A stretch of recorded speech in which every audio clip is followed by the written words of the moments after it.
हाजिर छी अहाँके समक्ष शिव पुराणके कथा लऽ कऽ। तऽ हम अपन पुरनका वीडियोमे अहाँ सबके बतेने छलहुँ जे शिव पुराण महात्म्यके अध्याय समाप्त भऽ गेल हँ और आइसँ अपना सबके विधेश्वर संहिताके अध्याय शुरू हेतै। तऽ बेसी लंबा गप नहि घींच कऽ डायरेक्ट हम अहाँ सबके पढ़ि कऽ सुनबै छी। पहला अध्याय, पापनाशक साधनों के विषय में प्रश्न। जो आदि से लेकर अंत में है, नित्य मंगलमय है, जो आत्मा के स्वरूप को प्रकाशित करने वाले हैं, जिनके 5 मुख हैं और जो खेल खेल में जगत की रचना, पालन और संहार तथा अनुग्रह एवं तिरोभाव रूप 5 प्रबल कर्म करते हैं, उन सर्वश्रेष्ठ अजर अमर उमापति भगवान शंकर का मैं मन ही मन चिंतन करता हूँ।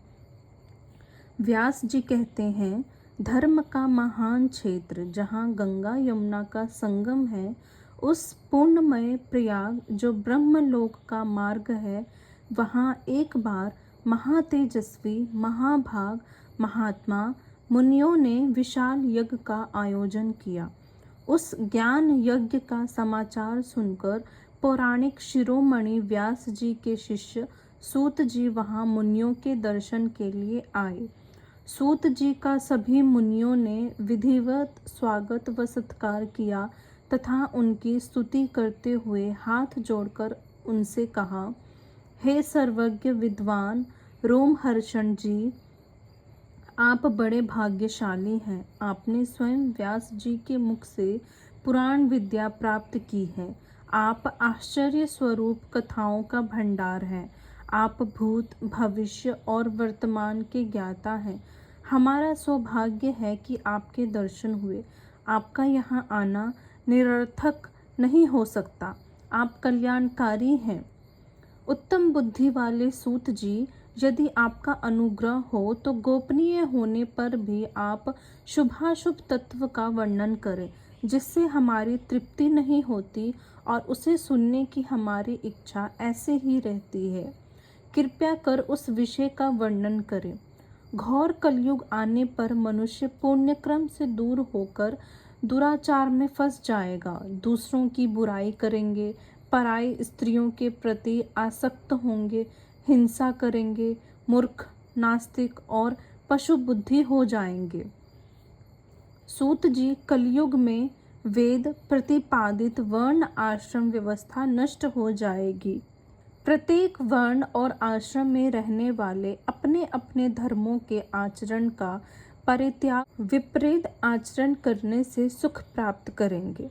इस सामाजिक वर्ण संकरता से लोगों का पतन होगा, परिवार टूट जाएगा, समाज बिखर जाएगा।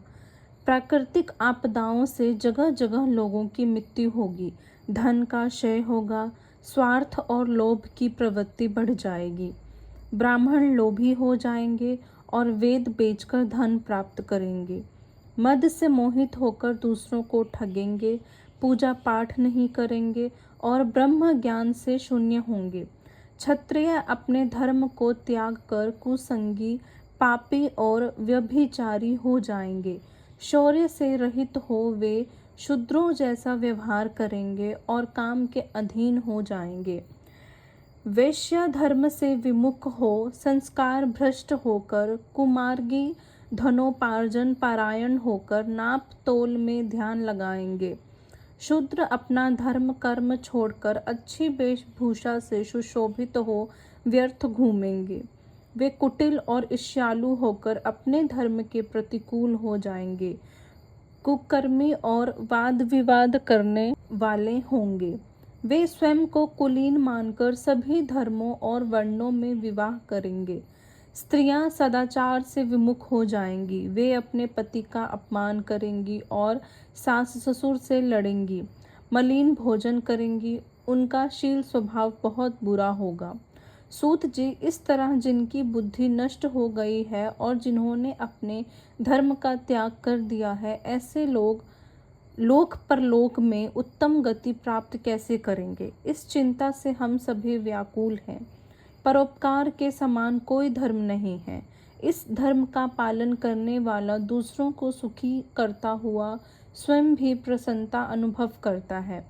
यह भावना यदि निष्काम हो तो कर्ता का हृदय शुद्ध करते हुए उसे परम गति प्रदान करती है। हे महामुने, आप समस्त सिद्धांतों के ज्ञाता हैं। कृपया कर कोई ऐसा उपाय बताइए जिससे इन सबके पापों का तत्काल नाश हो जाए।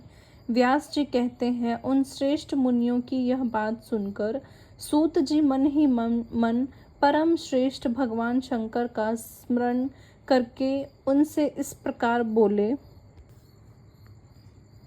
तो पहिल अध्याय एतऽ समाप्त भ गेल। अब एतऽ दोसर अध्याय शुरू हैत, जतऽ सूत जी अब शिव पुराण के महिमा और ओकर परिचय के बारे में बतेथिन। तो दोसर अध्याय काल्हि आयत। तो हमरा इजाज़त दे जाओ। और हम उम्मीद और आशा दुनू करै छी जे अहाँ सबके हमर ई शिव पुराण के कथा पसंद आबैत हैत। हमहूँ अहाँ सबके संगेमे पढ़ि रहल छी। हमर बहुत दिनसँ बहुत टाइमसँ इच्छा छल जे हम शिव पुराण पढ़ी, ताहि दुआरे से हम पढ़ऽ लगलिए हँ। तऽ उम्मीद करै छी जे अहाँ सब लाइक शेयर सब्सक्राइब करे जेबै और खूब प्यार और स्नेह दे जेबै हमरा। तऽ हमरा इजाज़त दिअ। जय मिथिला, जय मैथिली, बाय बाय।